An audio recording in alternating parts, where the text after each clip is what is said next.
G'day there guys, Markee here, also known as the voice in the back of your head. Back at it again with another episode of r/am I the a-hole. Now if you love today's content, I want you to sit back, relax, chuck a like on the video, and tell me what you think about it down in the comments. Posted by user TrueSection9074. Titled, Am I the a-hole for walking out of a job interview? I, 26 male, got offered an interview for a job that I had my eye on for quite some time. I was scheduled to meet with 3 people within the actual office itself, and considering this was a job that could be done remotely, that raised my suspicion. But I still decided to learn more about the position. When I got there, the first interviewer, who was with HR, took almost 20 minutes to call me in. The receptionist was nice and all and kept trying to reach out to them to see what was taking so long, but nonetheless, that irked me the wrong way. My interviewer eventually walked out into the lobby and told me to follow him. No apology for the long wait. To describe him, he was a tiny guy, about 5'6", and spoke in that weird Valley Girl accent, which is important later. The actual interview went off the rails really quick. My interviewer was rude to me and cut me off a lot. For background, I live with my parents because they have health issues, and I help take care of them, so moving out isn't an easy option for me or them. When the interviewer asked where I live, I told them that I lived with my parents in X town. He laughed at me and asked if I was too scared to move out. I was still trying to be professional, but he kept making snide remarks about some of my experience, the state school that I went to, etc. I eventually got fed up, and I felt like I wasn't going to get the job anyways, so I decided to tell him, "You're being really unprofessional, so we're done here." He got mad and said, "So you don't want to meet the team you're interviewing with?" I told him no. If HR is this unprofessional, then I can't imagine what everyone else here is like. As I was leaving through the lobby, the HR guy followed me and tried to embarrass me by saying out loud to the receptionist, "He is no longer welcomed here. If he tries to come back in, call the police." I told him to shove it and go make out with his boyfriend, so that way no one has to hear his voice, and then I left. I had never walked out of an interview in my life. No matter how well or bad they went, I did kind of feel bad for skipping out on the other 2 interviews, which would have been with some of the managers on the team that I would be working with. But I absolutely hate most HR departments as it is, since they produce some of the most toxic people. And if this HR guy was really unprofessional, I question the company as a whole. OP, based on the way you were being treated, I can't blame you for walking out of the interview. You were being judged like that. It was going really well until you said, "Go make out with your boyfriend so that no one else has to hear his voice."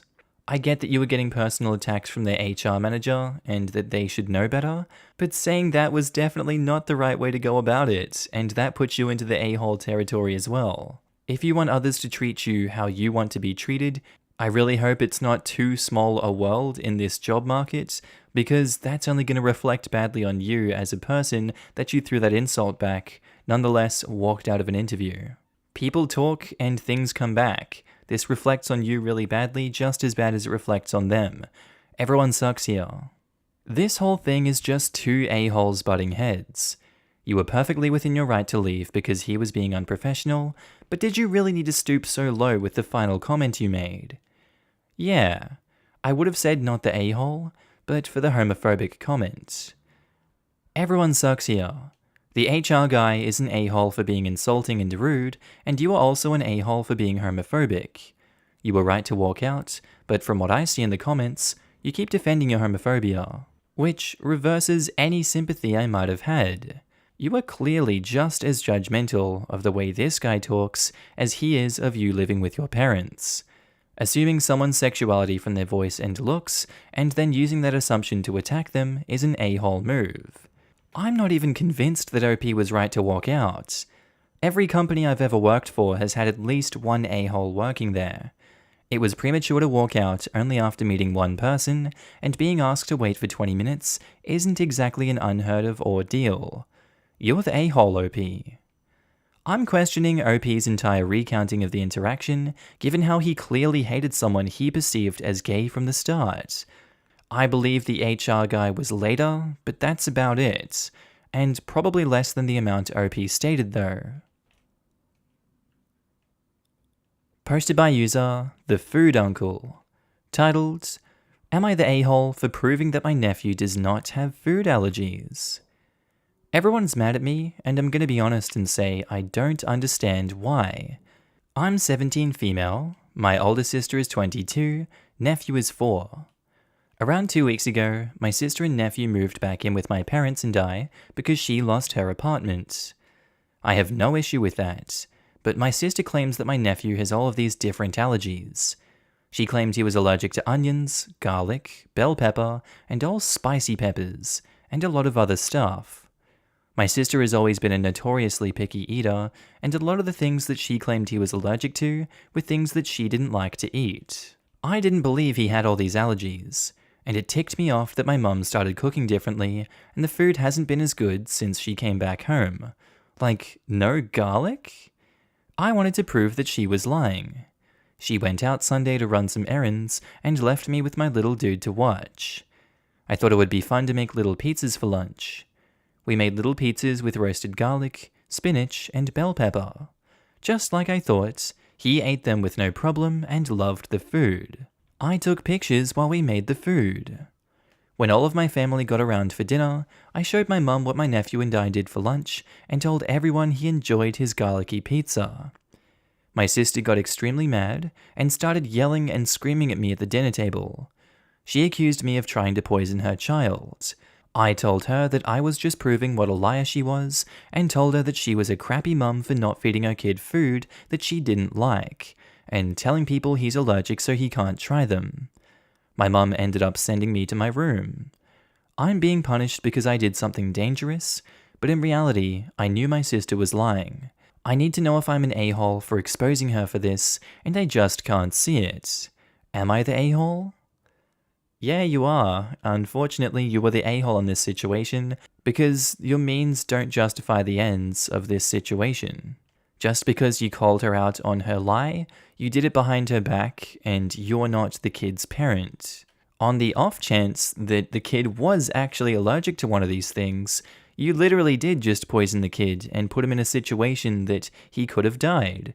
Just because in this version of the multiverse that he didn't die doesn't mean in another one that he's not dead. Now just think about what you've done. In another universe, your actions have led to the death of someone else.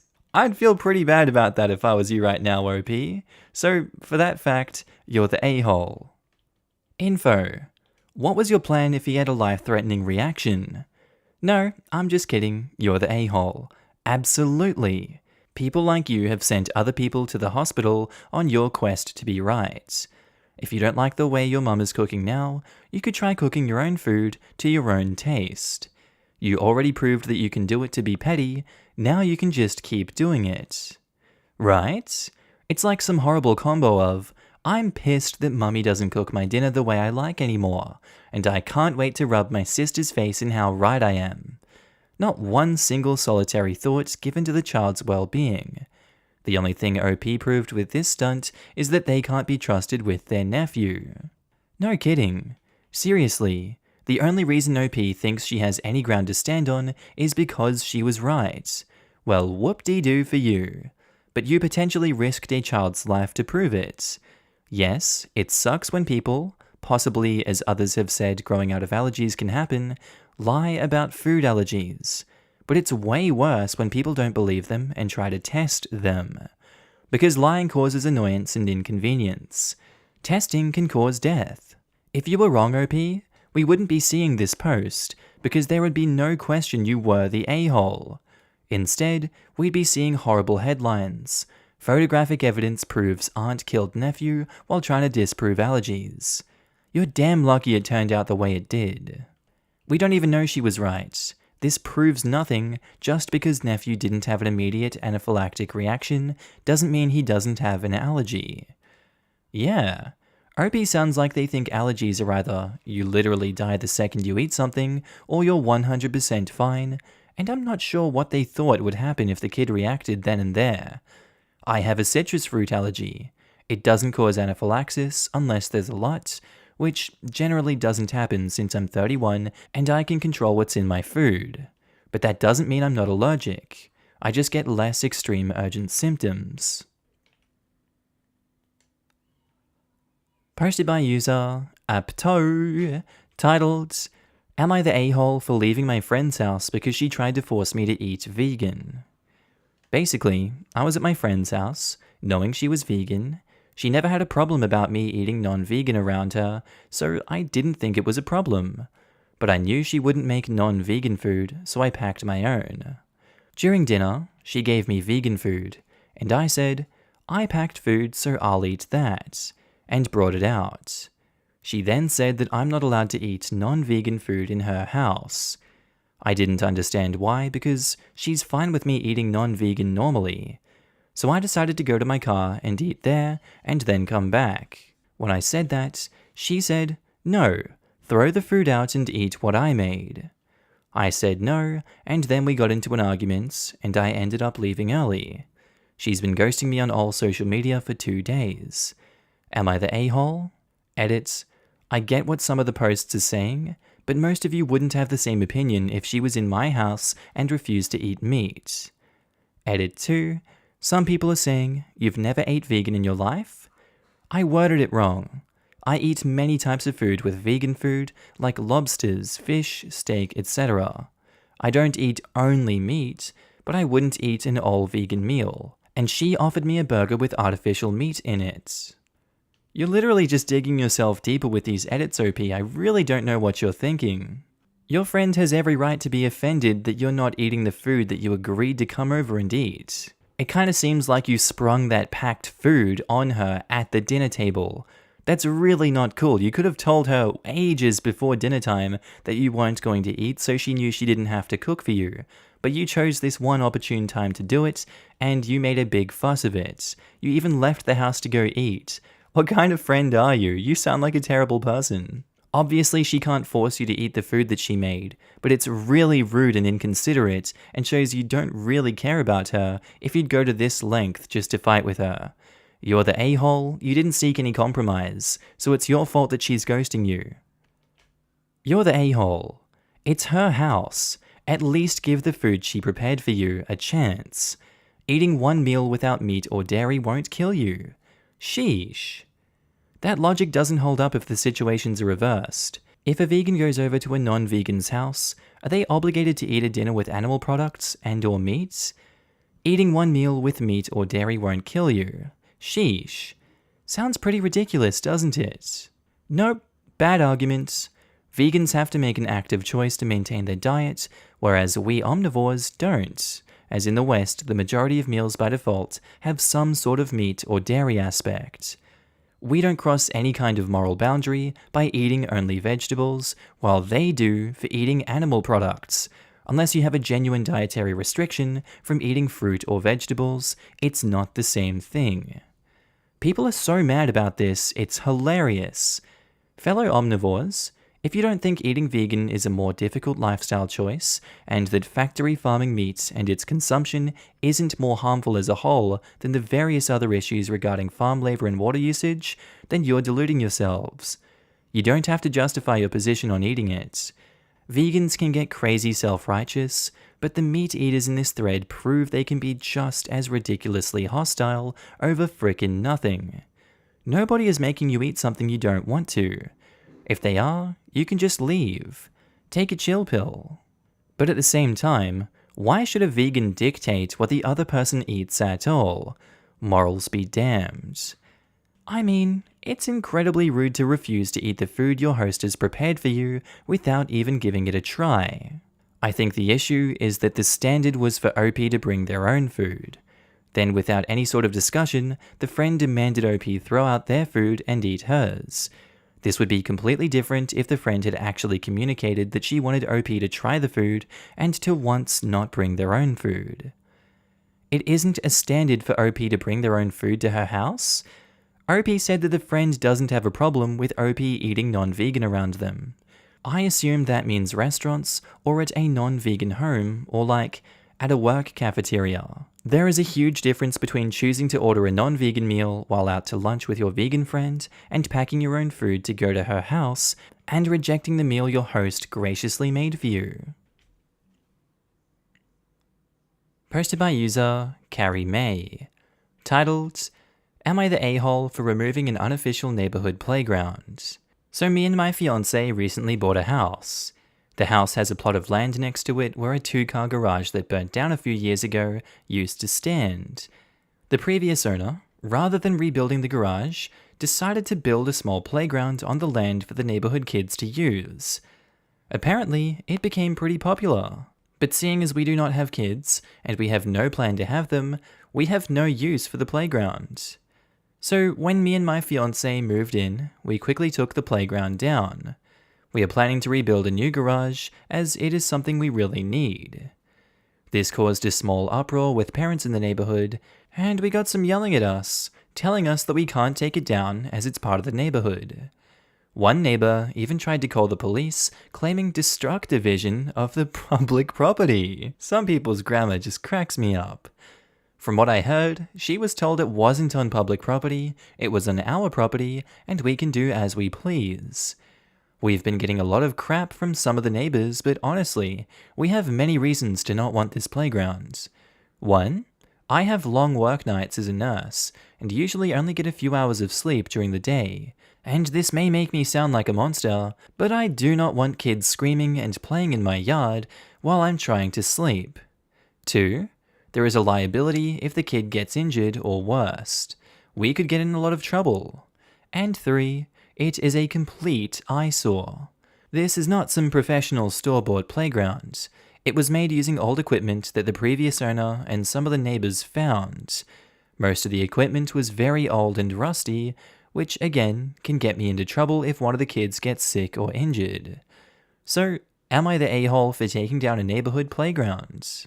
I'm surprised these people are getting the knickers in such a knot with this neighborhood playground. Surely you've got more to do with your time than take your kids to some broken down rusty-ass playground in someone's backyard. I'm genuinely surprised these parents trust their kids enough to go and do that alone, if not with the parents. But in this regard, why can't they just take them to another playground that's not rusty and not disturbing people trying to sleep? I'm really at ends trying to understand where the parents are coming from with their anger, directing it at OP. Like, it's my property, I can do whatever the hell I want here, get off my land. But no, seriously, I don't blame OP for what they've done here, I would do the same too. I'm not about to get sued for personal injuries when a kid scrapes his arm on my rusty-ass old playground and gets tetanus. I didn't sign up for this, that's not my prerogative, go away. OP, not the a-hole. Not the a-hole, tell them your insurance made you take it down. This is the best answer to keep the peace. I doubt it's even a lie. I wouldn't want that liability on my property, especially if this is in the USA. Yeah, I bet those same parents whining that it was taken down would turn around and sue the crap out of OP if their kid was ever hurt on that playground. Also, those people who care so much about those children having a place to play probably just want their kids out of their own hair.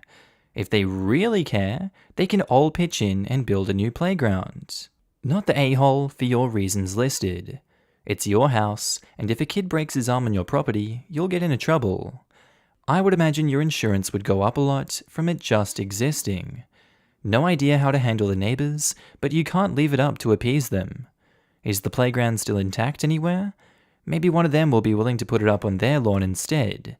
They won't, but hopefully it helps them understand your point. This would be my suggestion too.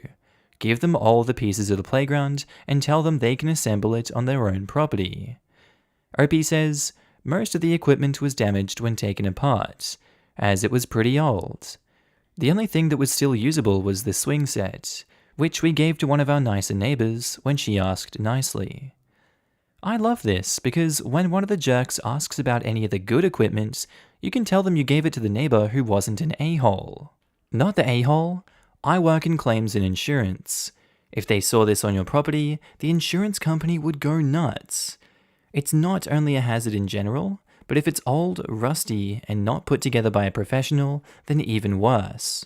Some kid breaks an arm or gets a serious concussion, you would be dead in the water. Insurance hates things like this and pools and trampolines because someone always gets hurt, and then a suit happens, and what could literally be zero fault of their insured, they still have to pay.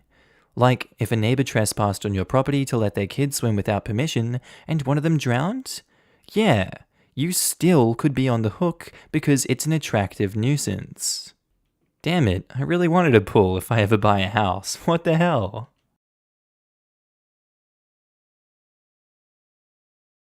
Okay, and I think that's where we're going to end today's episode, guys. As always, I do hope you enjoyed it and maybe even learned something from these stories. Just want to say a quick shout out to my Patreon subscribers and my channel members. You guys should be on the screen right now. If you do see yourself, I want you to give yourself a little pat on the back for being amazing and supporting me on this channel, this little journey we're going on the YouTubes. I really appreciate it, and you guys enabled me to do all this amazing work. So if you do see yourself, I love your face and I'm happy to see you. Also guys, if you want to pitch in your own support, you don't have to, but channel links are down in the description below to support the Patreon, the channel membership, whatever you want to do. It's kind of like tipping me if you feel like I'm doing a good job on this channel. I will be opening up avenues for content on those in the future.